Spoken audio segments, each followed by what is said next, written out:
Howdy and welcome to another episode of Ignition. Since it debuted, the Cayman has caused nothing but agita in the hearts and minds of Porsche fans because it's mid-engine and therefore, in theory, it could be better than the 911. But evil Porsche, so the purists say, they keep the Cayman down by not giving it enough power because they want to protect the almighty and much more profitable 911. However, this is the Cayman GTS, and with 340 horsepower, it produces just 10 fewer than the 911 Carrera. Moreover, it weighs hundreds of pounds less. So, is the Cayman GTS better than a Porsche 911? With all that power, is it even good for a Cayman? There is precisely one way to find out.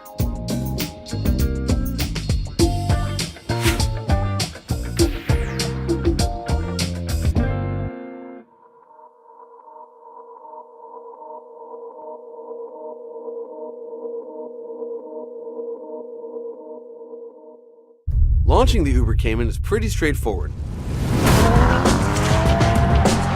Make sure it's in Sport Plus to get the quickest possible throttle response, build the revs up to 4,000 RPM, and then sidestep the clutch.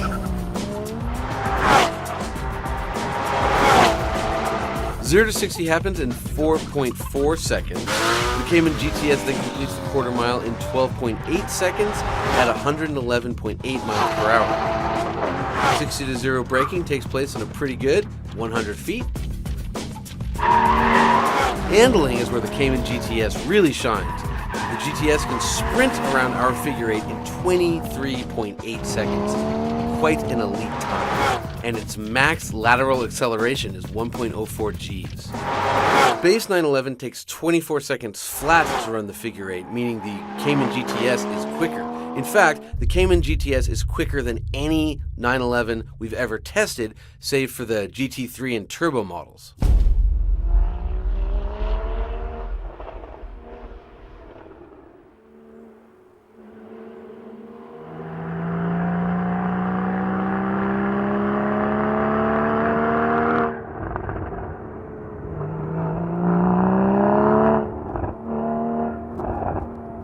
This is pretty good for a Cayman.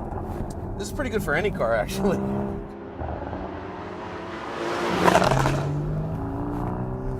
I mean, I'll say this about Caymans and Boxsters too. The steering is really what separates them from mortal cars. You jump out of something, say, oh, I don't know, a Jaguar Coupe R, and you get into this, and you just have so much steering and so little understeer, and also, unless you're really going nuts, so little oversteer. Balance. What makes a Cayman GTS? Or for that matter, any Porsche GTS? Well, the basic recipe is you take your S model and you mix in the most popular options and you charge less for that car than you would for the base car with all the options. Add to that a couple exterior tweaks, you lower the suspension, you mix in a little bit more power, and voila, that's a GTS. Wow. Fun car. Sports cars are fun cars, and this is a great sports car.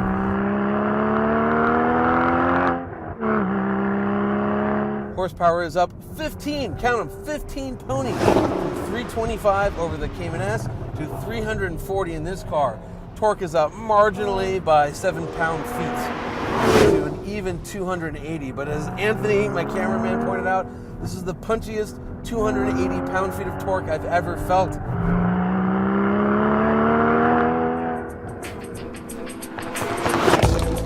When you get a Porsche GTS, you get some special stuff on the exterior. In the case of the Cayman, you get larger and blacked out front air intakes. You get frosted headlights and taillights. And you get blacked out exhaust tips. So even though the base price of this car is about $75,000, this particular Cayman GTS showed up with $20,000 worth of options, including $8,700 in interior options. Apparently, $5,000 of those dollars go towards the seats, while another $3,700 goes towards something called the GTS interior package.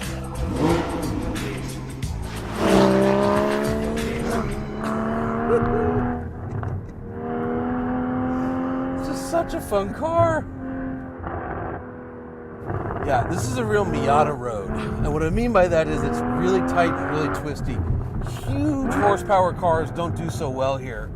But something like this Cayman GTS, I mean, it's so at home, this might as well be Zuffenhausen. I said this was pretty good for a Cayman. I'm going to go a step further and say this is pretty great for a Cayman. The original Cayman, it blew me away. I couldn't believe how sweet that car handled. It was small, it was nimble, it was light. And they came out with Gen 2 here, and it was a little bit bigger, it wasn't a lot more powerful, and it just sort of didn't do it for me. I think you could clearly make the case that the 911 was a much better car. This is sort of what the Cayman's been hoping to be since day one. It's just fabulous. You know, it's like, I don't know, it's like a baby Ferrari 458 Italia, you know, it's just, yes, it's not as crazy fast or as crazy sing-songy, but man, it just does everything you want it to do, and it does it so elegantly. Road holding, the noise, I mean everything, the power. It's just an absolutely incredible car. In conclusion, there's not a lot of mid-engine cars that are even near the price range of the Cayman GTS. I think it's better than the obvious competitor, the Alfa Romeo 4C. I'm not really sure if Lotus is still in business, but I would take half of the Cayman GTS over an Evora any day of the week. Back to the initial question.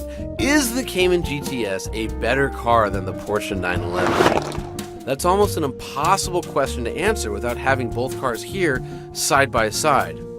For now, I will cop out and say the answer is both yes and no.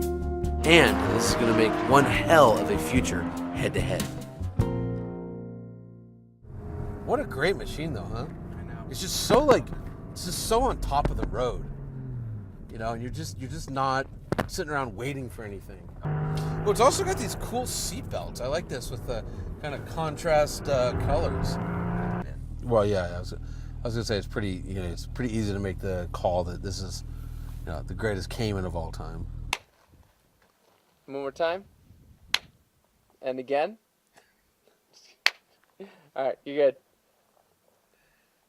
Howdy. This is the Cayman GTS, and with 340 horsepower, it produces just 10 fewer than the 911.